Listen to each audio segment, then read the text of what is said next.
Back students, आज हम नई व्याधि के साथ एक नई वीडियो बना रहे हैं और हमारी आज की व्याधि जो रहेगी, डिजीज़ जो रहेगी वो रहेगी अम्ल पित्त।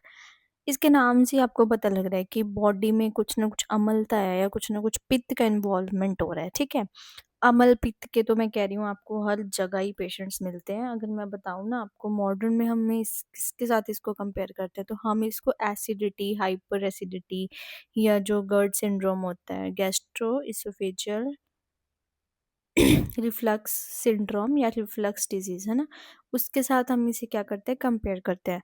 तो अब आपको पता ही है कि अम्ल पित्त जो व्याधि है ये बहुत ही कॉमन डिसऑर्डर है। ठीक है, कॉमन डिसऑर्डर तो है ये, लेकिन अगर आपने चरक संहिता पढ़ी होगी, सुश्रुत संहिता पढ़ी होगी, तो कहीं पे भी इसका स्वतंत्र अध्याय नहीं दिया हुआ इस व्याधि का, जबकि ये एक कॉमन डिजीज़ है। ये कॉमन हम लक्षण कह सकते हैं कि बहुत सारी डिजीज़ेज़ में ये लक्षण प्रेज़ेंट होता है जिसमें पेशेंट को अम्ल पित्त रहता है। फिर भी हमारे जो आचार्य चरक हैं और जो आचार्य सुश्रुत हैं, उन्होंने इस व्याधि का अलग से वर्णन नहीं किया। अलग से इसके बारे में कहीं पे हमें उन चरक और सुश्रुत संहिता में पढ़ने को नहीं मिलता है। ठीक है? तो क्वेश्चन सबसे पहला ऑब्जेक्टिव यही बन जाता है कि किस आचार्य ने जो है वो अम्ल पित्त का स्वतंत्र रूप से वर्णन किया है, इसको सेपरेट चैप्टर दिया है और इसको डिटेल में बताया है। तो वो है हमारे आचार्य माधव। ठीक है, तो जो माधव निदान है उसमें इसके लिए अलग से चैप्टर जो है वो वर्णित किया गया है। पहला क्वेश्चन जो है वो यही बहुत ही इम्पोर्टेंट और बहुत ही कॉमन क्वेश्चन जो है ये पूछा जाता है। ठीक है, और पता भी है आपको कि ये क्या है, एक कॉमन डिजीज़ है। ठीक है, तो चलिए स्टार्ट कर लेते हैं। सबसे पहले इसके निदान क्या है। देखो, आपके पास अगर कोई भी एसिडिटी का पेशेंट आता है या अम्ल पित्त का पेशेंट आता है, तो हम पहली चिकित्सा क्या होती है, निदानों का परिवर्जन, मतलब जिस कारणों से कोई पर्टिकुलर व्याधि उत्पन्न हो रही है उनका परिवर्जन करना, उनको ही त्यागना, वही उस व्याधि की जो है वो 90% चिकित्सा हो जाती है ना। लेकिन उसके लिए क्या है, हमें पहले निदान पता भी तो होने चाहिए ना कि किस वजह से वो प्रॉब्लम हो रही है। तो उसी के लिए हम किसी भी व्याधि के सबसे पहले हम उसके निदान स्टडी करते हैं। ठीक है, तो सबसे पहले हम क्या पढ़ रहे हैं, अम्ल पित्त के निदान पढ़ेंगे। तो क्या क्या कह रहे हैं यहाँ पे आचार्य कि विरुद्ध दुष्ट अमल विधाही, विरुद्ध खाना खाने से आपने विरुद्धाहार पढ़े होंगे 18 प्रकार के, जिसमें कि मात्रा विरुद्ध, संयोग विरुद्ध, ऐसे अलग अलग विरुद्ध आहार जो है बताए गए हैं। जैसे कि दूध के साथ आपको अमल फल नहीं खाने, है ना, और मछली के साथ दूध नहीं पीना, रात को दही नहीं खाना, ठीक है, या अध पका खाना या ज़्यादा पका खाना नहीं खाना। तो ये सब चीज़ें क्या हैं, ये विरुद्ध के एग्जाम्पल्स हैं। तो विरुद्ध सबसे पहला क्या कारण बताया है यहाँ पे अम्ल पित्त का, विरुद्ध खाने से अम्ल पित्त होता है। ठीक है, वो भी अगर हम पर्टिकुलरली विरुद्ध की बात करेंगे तो कौन सा विरुद्ध बताया हुआ है, जैसे कि इन्होंने बताया यहाँ पे फॉर एग्जांपल क्षीर मत्स्य, यानी कि दूध के साथ मछली का सेवन करना। ये पर्टिकुलरली ये जो विरुद्ध है ये पित्त और कफ को बहुत ज़्यादा बढ़ा देता है, उत्क्लेशित कर देता है, उसको बहुत ही एक्सेस मात्रा में दुष्ट करके उसकी वृद्धि कर देता है। ठीक है, तो सबसे पहले जो अम्ल पित्त का निदान है विरुद्ध आहार खाना, मतलब कि ऐसा कोई भी आहार अगर आप खा रहे हो जो कि कंपैटिबल नहीं है ना। फिर उसके बाद क्या आ रहा है, दुष्ट खाना खाना। दुष्ट का मतलब क्या है, जो व्यापन्न अन्न है।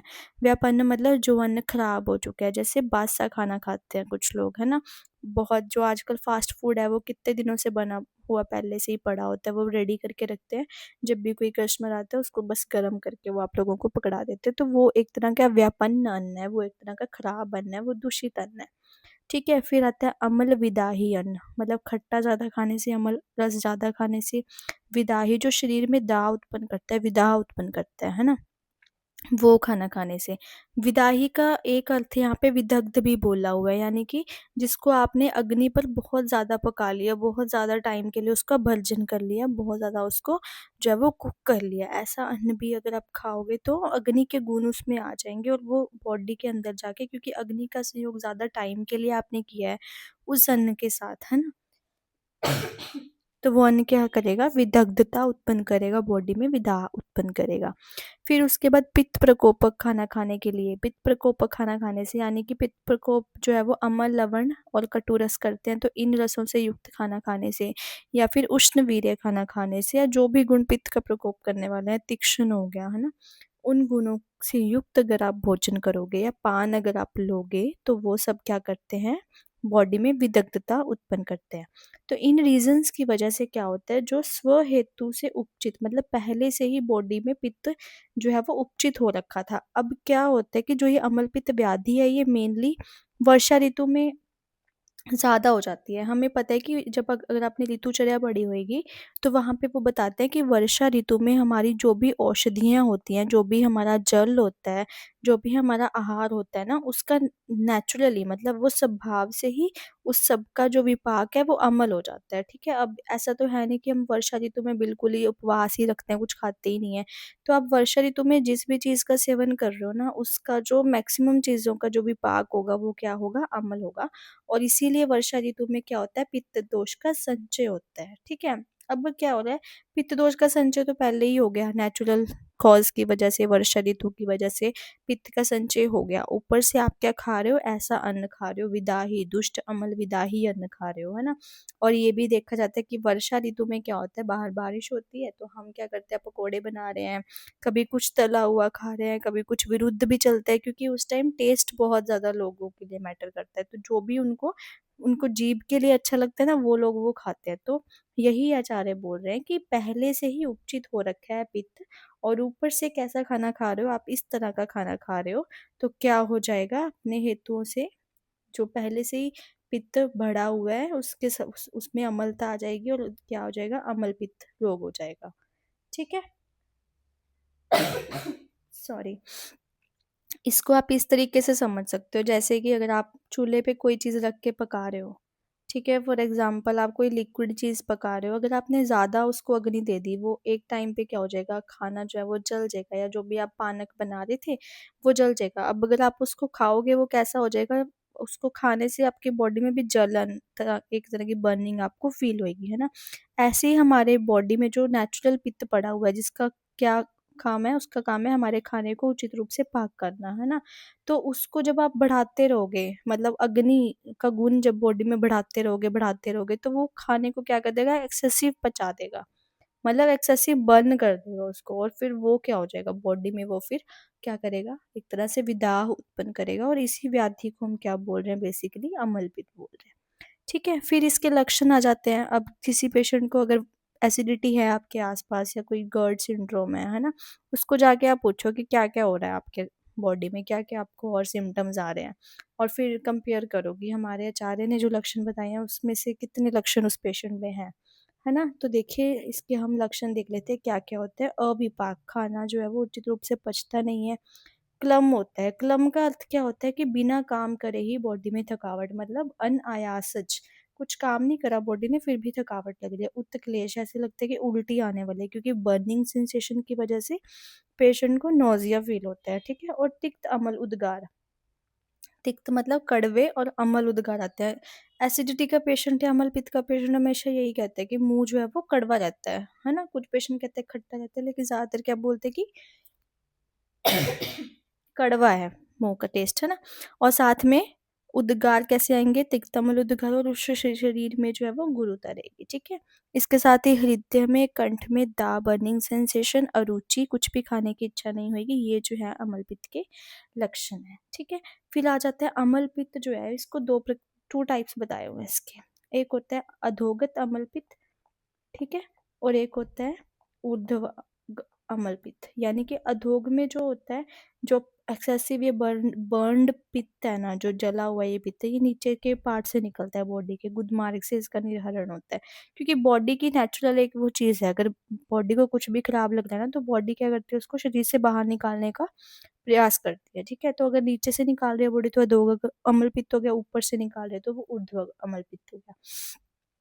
तो अगर अधोमार्ग से अगर आपके अम्ल पित्त निकल रहा है, तो मतलब अधोमार्ग से अगर आ रहे हैं, तो उसका लक्षण बताए हुए हैं कि पेशेंट को तृष्णा, प्यास लगती है, दाह होता है बॉडी में, मूर्छा होती है। मूर्छा का मतलब क्या है, ज्ञान शून्य, है ना। कुछ भी मतलब बेहोश हो जाता है पेशेंट, उसको कुछ भी ज्ञान नहीं रहता। ब्रह्म चक्कर आते हैं। मोह, मोह का मतलब क्या होता है, विपरीत ज्ञान होना, मतलब पेशेंट इसमें इतना कंफ्यूज हो जाता है, उसे समझ नहीं आता क्या चीज़ उसके लिए अच्छी है, क्या चीज़ जो है उसके लिए बुरी है, मतलब क्या उसको खाना चाहिए, क्या नहीं खाना चाहिए, इस चीज़ का ज्ञान नहीं रहता, विपरीत ज्ञान करता है, वो अच्छी चीज़ों को बुरा समझता है, बुरे को अच्छा समझता है, तो उसको मोह हो जाता है एक तरह से, ठीक है। तो ये किसके हैं, अधोगत अम्ल पित्त के लक्षण है। ठीक है, फिर इसके साथ उसे क्या होता है, हिलास, कोट। हिलास क्या होता है, वॉमिटिंग सेंसेशन होती है उसको। ठीक है, कोट होता है, मतलब कोट मैंने अभी पहले ही आपको बताया।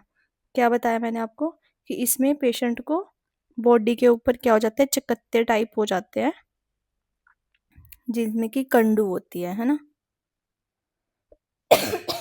नेक्स्ट क्या है फिर, अनल साध, मतलब उसकी अग्नि जो है वो मंद मंद हो जाती है। बॉडी में हर्ष होता है।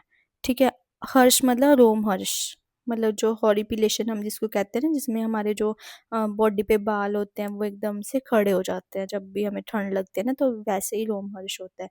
स्वेद बहुत ज़्यादा आता है और अंग जो है वो पीत वर्ण के हो जाते हैं। ठीक है, तो ये है अधोगत अमल पित्त के लक्षण। ऊर्ध्व अमल पित्त में क्या होता है, ऊपर की तरफ से पित्त निकलता है। ठीक है, तो उसमें पेशेंट जो उल्टी करता है, जो वमन करता है, वो किस कलर की होती है, हरित पीत, नील कृष्ण, या आरक्त या रक्ताभम, मतलब ये तो बिना रक्त के कलर की या रक्त कलर की होएगी, और अम्ल उसका रस होएगा। और जैसे मांस उदक आभम, मतलब जैसे मांस को धोते हो ना, मांस धोने के बाद जो पानी बचता है ना, उस कलर के जैसा। मांस को धोने के बाद जो पानी बचता है ना, मांस धावंत हुए आभम, वैसा निकलता है। जैसे कृष्ण थोड़ा लोहित, उस तरह का पानी रहेगा। और वो अति पिच्छिल पिच्छिल होता है वो, बहुत ही, मतलब बहुत ही गाढ़ा टाइप होता है, क्योंकि ऊपर से निकल रहा है ना, यानी कि कपदोष का इन्वॉल्वमेंट कुछ ना कुछ तो होगा, तो पिच्छिलता इसमें आएगी, है ना। फिर विविध रसों से युक्त होता है ये।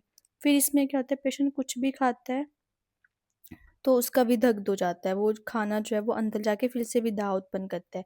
या फिर कभी कभी अथवा बिना खाए, अगर वो कुछ खा भी नहीं रहा तो भी उसको तिक्तमल उद्गार जो आते हैं, तिक्तमल उल्टी या वमन उसको होते हैं। ठीक है, और जो भी वो खाना खाता है ना, उसी तरह के उसको उद्गार आने लग जाते हैं, जिस भी टेस्ट का उसने खाना खाया, जो भी रस का खाया है, जो भी वो खाता है ना, उसी प्रकार के, उसी के रस वाले उद्गार उसको आते हैं। साथ में हृदय में, कंठ में, कुक्षि में दाह होती है। सिरसो रुज्जा, देखो कई बारी क्या होता है ना, एसिडिटी के पेशेंट को हमेशा हेडेक रहता है। तो कई बारी क्रॉनिक हेडेक के पेशेंट आते हैं, है ना, तो ज़रूरी नहीं है कि उसके कुछ ब्रेन में प्रॉब्लम है, या कुछ स्कैल्प से, या कुछ हेड के रिलेटेड प्रॉब्लम है। हो सकता है उसको एसिडिटी हो, है ना, तो ये चीज़ भी ध्यान में रख के चलनी है। साथ में कर चरण दाह, मतलब हाथों पैरों में दाह होता है। इसके तो बहुत सारे पेशेंट हमारे डेली लाइफ में आप देख सकते हो, वो बोलते हैं कि पैरों में बहुत ज़्यादा गर्मी निकलती है। ठीक है, फिर अरुचि होती है, ज्वर, और ज्वर होता है कफ और पित्त का। ठीक है। फिर वो बोल रहे हैं, कंडू मंडल पीड़िकार शत निश्चित गात्र रोगचयम, मतलब इसके साथ ही बॉडी के ऊपर पीड़िकाएं हो जाती हैं, जो जिनमें कंडू होता है और वो गोल होती हैं, मंडल होती हैं। तो ये क्या हो जाता है, ये भी उत्पत्ति हो सकती है बॉडी में। ठीक है, अमल पित्त की वजह से। ठीक है, फिर रोग का चय, मतलब विपाक और उत्कलेश आदि जो चीज़ें हैं उस पेशेंट को होती हैं। फिर आता है इसका साध्यता असाध्यता, मतलब ये ठीक हो जाएगा या कब होएगा, तो क्या है इसकी साध्यता असाध्यता, तो बोल रहे हैं कि अगर तो अमल पित्त नया अभी अभी हुआ है, ठीक है, और अभी मतलब नया ही है, तो फिर ये साध्य है। अगर इसको उत्पन्न हुए बहुत साल हो चुके हैं, 10 साल 20 साल, फिर ये यहाँ पे है, फिर आपको मेडिसिन पेशेंट को कंटिन्यूसली लंबे टाइम के लिए खानी पड़ती है। और कुछ लोगों में ये कृच्छ साध्य भी होता है, किनमें, जो कि जिनको हुआ तो अभी अभी, फिर उन्होंने मेडिसिन लेकर ठीक भी कर लिया, लेकिन फिर भी जो अहित खाना था ना, वो उन्होंने छोड़ा नहीं। ठीक है, जिस वजह से अमलपित्त हो रहा था ना, जो भी अहितकर आचार था या आहार था, उसका शीलन कर रहे हैं, वो उस चीज़ को कंटिन्यूसली उस चीज़ को वो ले रहे हैं, वो जो भी अहितकर आहार जो कि अमलपित्त कर रहा था। ठीक है, तो उन लोगों में ये क्या हो जाता है, ये कृष्ण साध्य हो जाता है। फिर उसके बाद आता है कि दोष अंतर, अब देखो अमल पित्त में हमने जो ऊपर लक्षण देखे हैं वो अकेले पित्त के लक्षण तो थे नहीं। जैसे वमन लक्षण आया था कि वमन आ रहा है इसमें, तो यानी कि कफ का इन्वॉल्वमेंट भी है। ठीक है, फिर बॉडी में क्लम आ रहा है ना, तो मतलब कि कफ भी है, पित्त भी है, तो और वात के लक्षण भी इसमें होते हैं। वात का कौन सा लक्षण देखा था आपने, जैसे सिर में रुज्जा हो रही है ना, तो यानी कि जब इसमें लक्षण अम्ल पित्त में सिर्फ पित्त के लक्षण नहीं आ रहे, कफ और वात दोष के लक्षण भी आ रहे हैं। तो हम इसको डिवाइड कर लेते हैं कि कौन से दोष जो है वो इसमें इन्वॉल्व है ना। तो अगर दोषों के अकॉर्डिंग हम इसको 3 प्रकार में डिवाइड कर लेते हैं। एक होता है स अनिल, मतलब वात के साथ पित्त वाला अम्ल पित्त, और एक होता है पित्त की बात, कफ दोनों की इन्वॉल्वमेंट है, तो इसमें तीनों दोष हो जाएंगे। और एक होता है कि कफ के साथ पित्त का इन्वॉल्वमेंट है तब हो रहा है ना। तो उसके लिए देख रहे हैं कि मतलब इनका डिफरेंस जानना बहुत ज़रूरी है ट्रीटमेंट करने के लिए, कि कौन से दोष जो हैं वो इन्वॉल्व हैं, ठीक है। तो अगर अगर आपको वात के लक्षण दिख रहे हैं अम्ल पित्त के साथ में, जैसे कि बॉडी में कंपन है, प्रलाप है, मूर्छा है, चिमचिमाहट, मतलब ऐसा लग रहा है कि चींटियाँ चल रही हैं, अवसाद है, शूल हो रही है ना। तमसो दर्शन, आंखों के आगे अंधेरा आ रहा है, पेशेंट को विभ्रम चक्कर आ रहे हैं, विमोह हो रहा है, हर्ष हो, वही हॉरिपिलेशन यानी कि रोमहर्ष हो रहा है। तो आप समझोगे कि वात के सिम्टम्स हैं और वात के साथ पित्त हो सकता है, ठीक है। वही अगर कफ के लक्षण आ रहे हैं, जैसे कि कफ निष्ठीवन, मतलब कफ बार बार कफ आ रहा है, बार बार थूक आ रहा है, पेशेंट को गुर होता है, जड़ता, अरुचि है, शीत लग रही है बॉडी में, अवसाद हो रहा है, ठीक है। साथ में दहन बल साध, मतलब कि जो बॉडी का बल है वो कम हो रहा है, कंडू हो रही है, निंद्रा ज़्यादा आ रही है। तो यानी कि ये लक्षण क्या बता रहे हैं कि कफ का इन्वॉल्वमेंट है ना। और अगर दोनों के ही लक्षण आ रहे हैं, मतलब वात के भी कुछ हैं और कफ के भी दो कुछ हैं, तो आप क्या समझोगे कि मारुत और कफ दोनों का ही इन्वॉल्वमेंट है अम्ल पित्त में, ठीक है। तो यहाँ पे हमने क्या पढ़ लिए, ये वात पित्त के पढ़ लिए, ये हमने कफ पित्त के पढ़ लिए, और अगर दोनों के ही हैं तो वो वात पित्त कफ में हो जाएंगे, ठीक है। स्पेशली यहाँ पे श्लेष्म पित्त के और भी लक्षण बताए हुए हैं कि तिक्त, अम्ल, कटु, उद्गार अगर आ रहा है, ठीक है। साथ में रिद्धि, कुक्षि, कंठ में दाह हो रहा है, ब्रह्म मूर्छा, रुचि हो रही है, छर्दी है, आलस्य है, सिर में रुज्जा है, प्रसेक है, मुख में मधुरता है, तो ये श्लेष्म पित्त के लक्षण है। मतलब कि श्लेष्म और पित्त प्रधान जो अम्ल पित्त है वो उस पेशेंट को हो रखा है, ठीक है। आई होप आपको इस चैप्टर का जो है वो समझ आ गया हो कि इसमें क्या आचार्य कहना चाहते हैं, और इसका मीनिंग आपको समझ में आ गया हो। कोई भी अगर डाउट है आपको तो आप हमें कमेंट सेक्शन में पूछ सकते हैं, और अपने सजेशंस भी दे सकते हैं, है ना।